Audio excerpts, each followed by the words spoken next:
तो देखिए, सवाल यह है कि एक तरफ बेंजामिन नेतन्याहू जो कि अमेरिका के दौरे पर हैं, यहां पर उनकी जो मुलाकात है वो अमेरिकी राष्ट्रपति डोनाल्ड ट्रंप से हुई। इन सब के बीच हमलों को एक बार फिर से बढ़ा देना क्या बतला रहा है, क्या खबर है, और ज्यादा जानकारी सुरभि मेरी सहयोगी दे रही है इस पर। बिल्कुल करुणा, और जिस स्तर पर ईरान टारगेट करते हुए जॉर्डन पर हमले कर रहा है, ये आज की बड़ी खबर है, जहां ट्रंप के सीजफायर के बीच ईरान का बहुत बड़ा वार, और ये पहला बड़ा हमला है।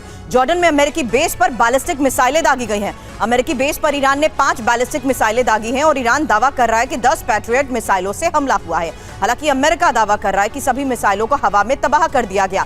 बड़ी बात यह है कि जुलाई की शुरुआत में ईरान ने जॉर्डन पर हमले किए थे और ईरान के इन हमलों में 2 अमेरिकी सैनिक भी मारे गए थे।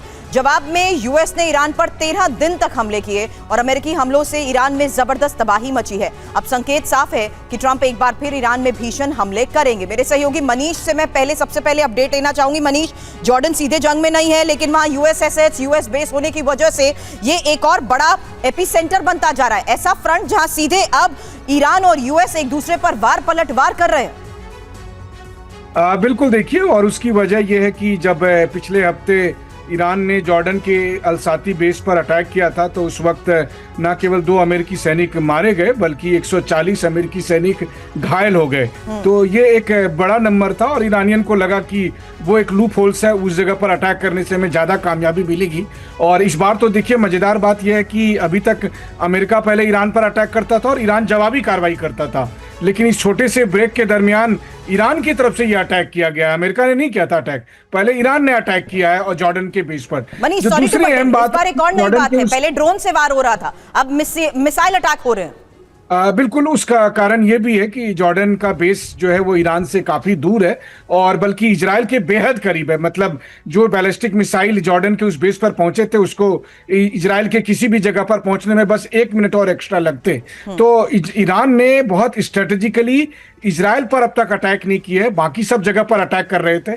अमेरिका के पास बहाना था कि कुवैत और बहरीन तो बहुत शॉर्ट डिस्टेंस है, इसलिए बैलिस्टिक मिसाइल वहां पर सटीक टारगेट कर रहे हैं, लेकिन जॉर्डन जहां पहुंचने में ईरानी मिसाइल को 10 से 12 मिनट लगते हैं, वहां पर भी इस तरह की तबाही मच रही है। ये अलग बात है कि यूएस सेंट्रल कमांड ने कहा है कि हमने सब मिसाइलों को इंटरसेप्ट कर लिया, लेकिन जो लोकल वहां पर हैं उनका कहना है कि जो बेस पर आग लगने के कुछ वीडियो भी सामने आए हैं। कुल मिलाकर यह कहना होगा कि ट्रंप और नेतन्याहू की मीटिंग के समय इस तरह की स्ट्राइक ने दरअसल अमेरिका और इजराइल के मन में इस बात को यकीन दिला दिया है कि अब हर हालत में इस युद्ध को आगे बढ़ाना होगा।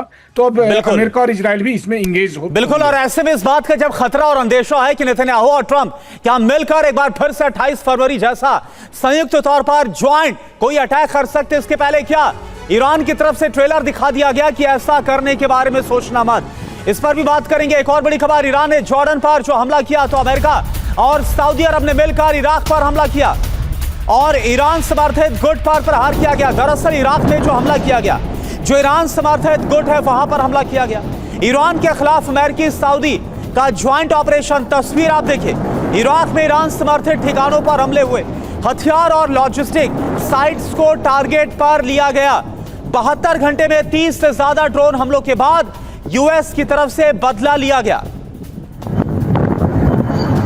खबर दक्षिण इराक पर बड़े हमले को लेकर भी है, जहां इराक के बसरा में धमाकों से मची दहशत और ईरान समर्थित पीएमएफ फोर्सेस के ठिकानों पर ब्लास्ट हुआ। गोला बारूद डिपो में बड़े धमाके।